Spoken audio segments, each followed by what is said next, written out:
반갑습니다. 다코스TV의 다코스입니다. 오늘 제가 여러분과 같이 이야기 나눌 주제는요. 우리 모두 투자, 재테크 해야 된다, 말아야 된다, 지금 부동산 투자를 해야 된다, 말아야 된다, 내 집을 마련을 해야 된다, 말아야 된다, 집 사면 안 된다, 뭐 이렇게 여러 가지 의견이 막 엄청나게 많으신데, 제가 오늘 여러분들께 좀 객관적으로 판단을 한번 하실 수 있는 제가 자료를 제 나름대로 한번 정리를 해가지고, 과연 어떤 방향으로 우리가 선택을 해서 인생을 살아가야 될지에 대해서 여러분들께 조금이라도 도움을 드리고자 제가 오늘 영상을 통해서 여러분께 한번 말씀드려보겠습니다. 오늘 영상 제목이 부동산 투자를 하지 않으셔도 됩니다. 하지만 이렇게 한번 약간 그것을 여운을 남기면서 시작을 해보도록 하겠습니다. 제가 나름대로 정리했던 그 자료를 옆에 화면에 띄우고 시작을 한번 해보도록 하겠습니다.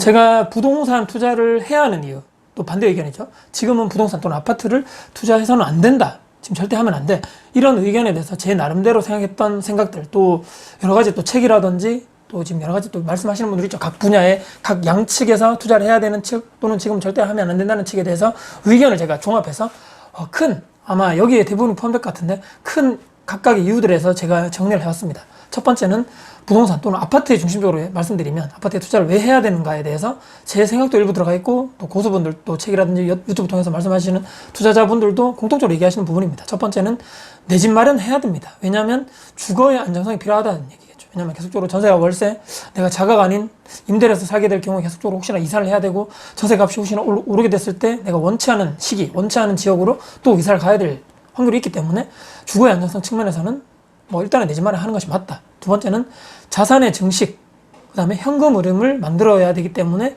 부동산 투자를 해야 된다. 부동산을 통해 가지고 내 자산을 키우고, 또 점차적으로 내가 나중에 은퇴 퇴직 후에 나의 월급이 없어졌을 그때를 대비해서 현금 흐름, 또 월세 수익형 투자를 통해 가지고 그쪽에 현금 흐름을 만들어 놔야 되기 때문에 우리는 부동산 투자를 반드시 해야 된다. 이거 두 번째 이유고요. 세 번째는 현재 저금리, 어떤 분들은 초저금리 시대, 제로금리 이런 얘기 하시는 분들 많죠. 그래서 이렇게 부담이 크게 없는데 대출을 받아가지고 부동산 투자하는 거에 대해서 지금 왜 두려워하나요? 예전에 몇 년 전에만 해도 5%, 7%, 아주 컸을 때는 대출이자 10% 했을 때도 부동산 투자를 하는 사람들이 말이야, 지금 거의 제로금리, 1%대 금리 또는 1% 아래 0. 몇 프로의 그런 금리를 은행에서 대출 금리를 요구하는데 지금이 기회가 아니겠는가? 지금 투자해서 레버리지 이용해서 투자하는 것이 맞다. 또 이렇게 주장을 하고 계시죠. 그다음 지났고 네 번째는요. 대한민국 이 부동산, 여기에 대한 이 자산이 거의 다 70% 이상이 부동산에 쏠려 있다.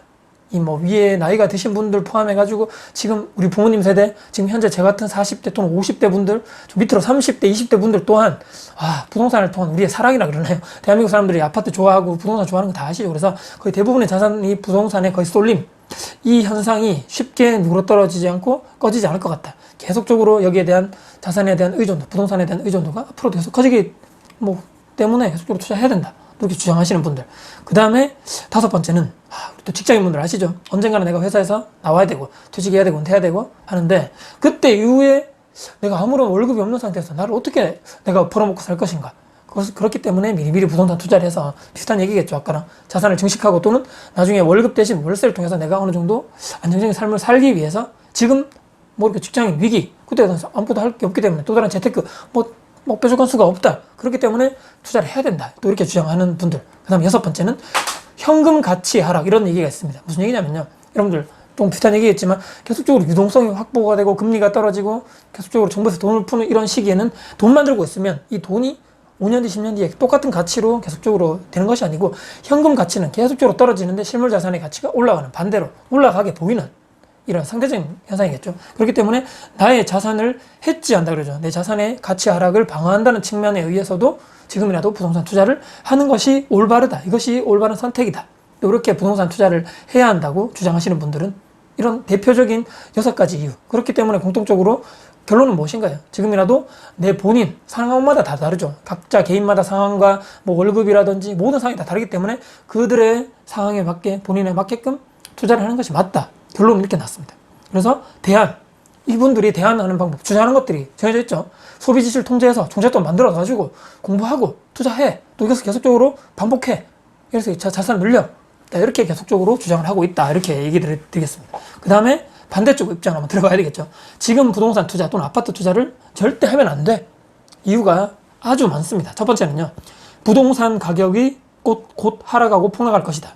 그리고 점차 이런 수도권의 쏠림 또는 서울 수도권 아주 엄청나게 지방 일자리 별로 없어지는 것은 소멸할 것이고, 이런 점점 수도권이라든지 서울 쪽에 이런 좋은 직장이라든지 일자리 공장들이 계속적으로 위로 올라오는 현상, 지방은 다 소멸될 거야. 인구가 점점 줄어들 거야. 그쪽에 절대 그러니까 부동산 투자를 하면 안 돼.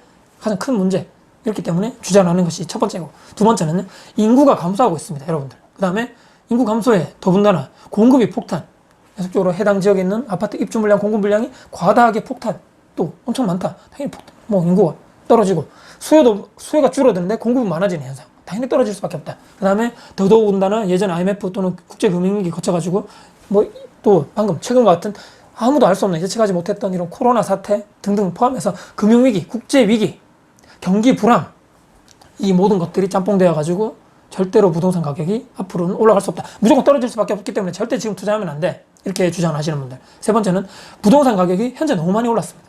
특히 서울 같은 경우는 2013년, 14년도를 필두로 해서 엄청나게 가파른 상승세, 또 좋은 지방 광역시, 위치가 좋은 대장 아파트 안 오른 곳이 없습니다. 그렇기 때문에 너무 많이 올랐어. 지금 거품이야. 곧 떨어져. 이거 뭐 무조건 폭락할 것이기 때문에 지금 절대로 하면 너 무조건 꼭지에 사는 거야. 절대 하면 안 돼. 그 다음에 또 더군다나 가계부채가 사상 최대치를 계속적으로 뭐 사상 최대치, 뭐 기사가 보면 뭐 사상 최대치 계속적으로 올라갈 수밖에 없죠. 그런데 이런 여러 가지 요인들 때문에 지금 너무 많이 올랐기 때문에 부동산 떨어질 수밖에 없다. 절대 지금 투자하면 안 된다. 이렇게 주장을 하시는 분들. 세 번째. 네 번째는 포기할 것이 많다. 제가 이렇게 적었는데요. 무슨 얘기냐면, 지금 아까 그 부동산 투자를 해야 된다고 주장하시는 분들의 마지막 대안 방법, 소비 지출 통제하고 종잣돈 만들어서 또 공부를 해야 되고, 직장 생활 하시는 분들 시간을 내서라도 공부해야 되고, 투자를 해야 되고, 현장 임장 가야 되는데 포기할 것들이 너무 많다는 거죠. 반대쪽 입장에서 무슨 얘기냐면, 아니 지금 내가 공부해야 되고 뭘 해야 되고 또 뭐 현장 방문해야 되고, 아니 내가 지금 여러 가지 또 현재가 중요하고 내 삶이 중요한데, 지금 내가 좀 먹고 싶은 거 먹고, 내 건강할 때 좀 여행 다니고, 뭐 좋은 차 좀 사고, 좋은 집에 살고, 돈 모으고 이런 거 너무 힘들어. 기회비용이야. 이거 다 여러 가지 안 돼. 그럼 내가 나중에 부동산 투자 때문에 내가 대출을 받았는데, 그럼 이것도 지금 대출 이자도 갚아야 되지, 뭐 원금도 갚아야 되지.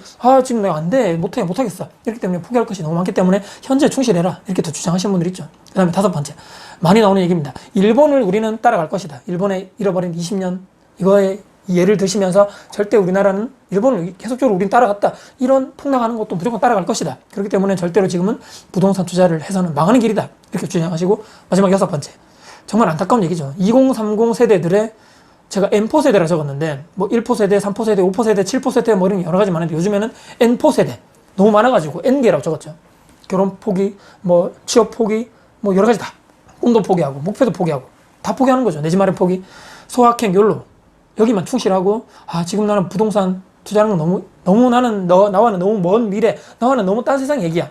그건 돈 좀 있는 사람들 얘기겠지. 또는 부모 잘 만나가지고 돈 있고 빽 있는 사람들의 얘기겠지. 지금 뭐 서울 중위 아파트 가격이 9억이 넘었다는 얘기 여러분들 들어보셨죠? 말이 9억이지. 여러분들 1,000만 원 벌기도 1년에, 여러분들 적금 한 달에 100만 원을 모아야지만 1년에 1,200만 원이라는 엄청나게 큰 거금을 모을 수 있다는 건데, 1억이 아닌 아파트 가격이 9억? 나와는 딴 세상 얘기겠다. 나는 안 되겠다. 이번 생은 포기해야 되겠다. 이렇게 모든 것을 포기하시는 2030. 왜냐면 젊은 분들이 나중에 커가지고 결혼하고 취업해가지고 지금 40, 50대 그분들의 예를 들어서 나중에 팔고 이렇게 하는 그런 모든 부동산을 내가 다 받아가지고 또 계속적으로 이뤄나가야 되는데, 이미 20, 30대 수요자층이 모든 것을 포기했기 때문에 지금 부동산을 투자한다는 것은 자살의 길이다. 무조건 폭락한다. 수요층이 없다. 받아줄 사람이 없다. 떨어질 거야. 자, 그래서 결론은 무엇인가요? 곧 폭락한다. 무조건 현재는 현금을 보유해야 될 시기라고 모든 분들 얘기하시더라고요. 그 다음에 대안 보유는 비슷하죠. 현금 보유를 해. 그 다음에 그리고 제가 영상이라든지 수많은 분들의 폭락론자, 하락론자 책이라는 영상을 봤는데, 현금 보유해라. 또는 현재는 내 자신에게 투자해라. 나의 자기개발, 자격증 공부. 그러니까 회사에서 내가 조금 더 안정적으로 빨리 잘리지 않고 계속적으로 내가 회사에서 고용을 유지할 수 있도록 내 자기개발, 회사 내에서 열심히 하고, 이렇게 얘기하시는 분도 있는데, 현금 보유, 자기개발, 이거 외에는 특별하게 뭐 예를 들어서 주식 쪽 또는 펀드, 해외 쪽에 부동산 또는 해외 쪽에 그런 펀드라든지 그쪽에 투자를 해라. 이렇게 이해하시는 분들도 있는데, 대다수의 분들이 특별하게 없습니다. 방법이. 현금 보유를 해. 그 다음에 현금 보유하고 나서 얼만큼 보유해야 되는가. 그 다음에 얼만큼 내가 현금 보유를 어느 정도 하게 됐으면 내가 어떤 것을 뭘 해야 되는데, 현금 보유만 하는 것이 꼭 중요한 재테크는 아니지 않습니까? 이것은 그냥 내 돈을 모으고 있다는 것. 어떻게 내가 다른 것을 이제 투자를 하기 위해 일단은 내가 종잣돈을 모으는 것까지 그게 뭐 지나지 않는다는 것이죠. 여기서 어떻게 덜 해야 돼? 뭐 어느 정도 모았으면 어디를 해야 돼? 이러한 현실적인 대안이 없더라. 제가 이렇게 현실적으로 말씀드려봤습니다. 자, 우리가 살고 있는 여러분들 대한민국 자본주의 사회죠. 자, 근데 빈부격차가 존재하는 것에 대해서 우리는 인정을 해야 됩니다. 아, 빈부격차? 아니, 쟤와 나와 입사도 똑같고, 뭐 다 똑같은데, 연봉도 똑같은데. 아니, 5년 뒤에, 10년 뒤에 딱 가봤더니만, 저 친구는 자산이 좀 많네? 나는 왜 별로 없지? 내 통장에 별로 없는데, 저 친구는, 집을 대출받아서 샀는데 뭐 1억이 올랐다고? 예를 들어서 잘 올랐다는 경우에 제가 말씀드리면, 아, 저 친구, 우리 보통 사람들이 이렇게 생각하죠. 와, 저 친구 정말 열심히 했구나. 박수 쳐줘야 되겠어. 짝짝짝. 이렇게 하시는 분들은 거의 없죠. 아, 배 아파. 정말 저거는 돈 저렇게 버는데 난 뭐 했지? 아, 지금 뭔가 꼼수가 있을 거야. 뭔가 뭐 있을 거야. 뭐 부모가 돈을 뭐 많이 줬다든지 뭔가 뭐 엄청난 뭔가 그런 백이 있어가지고 좋은 정보를 받았다든지 뭔가 있을 거야. 저 친구 나랑 똑같이 놀고 똑같이 뭐 술 먹고 있는데 왜 나는 이렇게 격차가 벌어지지? 아, 이놈의 세상, 이놈의 헬조선, XX 같은 놈. 이렇게 또 부정적인 사람이 될 수밖에 없다는 거죠. 일단은 빈부격차가 자본주의 사회이기 때문에 빈부격차가 존재한다는 것은 이미 인정을 우리가 하고 들어가야 된다는 것입니다. 그 다음에 빈부의 격차가 단순하게 아까 말씀드린 자본에 대한, 그러니까 그 사람에 대한 경제적인 능력, 내가 가지고 있는 경제적인 능력이 거기에 대한 차이가 과연 다일까? 한 번쯤은 물음표를 던져보셔야 됩니다. 무슨 얘기냐면요. 저 사람이 가지고 있는 지식, 저 사람이 가지고 있는 노하우 또는 끈기, 열정, 또 열심히 했던 실행력, 이것이 혹시나 나와 차이가, 격차가 실질적으로 있는 것이 아닐까라고 한 번쯤 우리가 생각을 해보셔야 된다는 것이죠. 정답은 없습니다, 여러분들. 제가 오늘 이렇게 객관적으로 여러분들이 양측에 한번 이런 주장하시는 의견을 한번 들어보시고, 무조건 100% 없습니다. 무조건 100% 사야 돼. 100% 무조건 하지 말아야 돼. 이것은 저는 없다고 보거든요. 선택은 내 스스로 하고, 제가 항상 말씀드리지만, 거기에 대한 결과도 내가 책임지는 것이 바로 현명한, 이 자본주의에서 살아가는 현명한, 생존하는 방법이겠죠. 내가 여기 인정하지 않는다고 해서, 책임도 지지 않는다고 해서 뭔가 내 삶이 전혀 바뀌어지는 건 하나도 없기 때문입니다. 그렇기 때문에 양측에 한번 제가 오늘 말씀드렸던 이런 의견을 한번 객관적으로 중간자 입장에서 한번 보시고, 내가 내 상황에서는 부동산 투자를 하는 것이 맞겠다. 또는 내가 지금 현재 내 성향에서는 지금은 부동산 투자를 하는 것이 옳지 않겠다. 그렇다면 현금을 보유했을 때 내가 나중에 언젠가는 직장인이라면 퇴직을 하고 회사에서 내가 나와야 되는, 은퇴를 해야 되는데, 그때 가서 내가 무언가, 그때 위기 상황에서 내가 무언가를 해야 되는, 그때 위기를 내가 무언가 방어할 수 있는 나만의 무기를, 나만의 재테크 또한 꼭 부동산뿐만이 아닌 또 다른 재테크 수단을 통해 가지고 계속적으로 안정적으로 유지할 수 있는 그런, 여러분들 스스로 공부를 하고 선택을 하시고 실질적으로 여러분들만의 무기를 만드셔야 된다는 것이 일단 팩트입니다. 이거 부동산 투자를 하든 안 하든 간에 문제는 언젠가 우리는 회사를 나와야 된다는 것은 이미 정해져 있는 사실이기 때문입니다.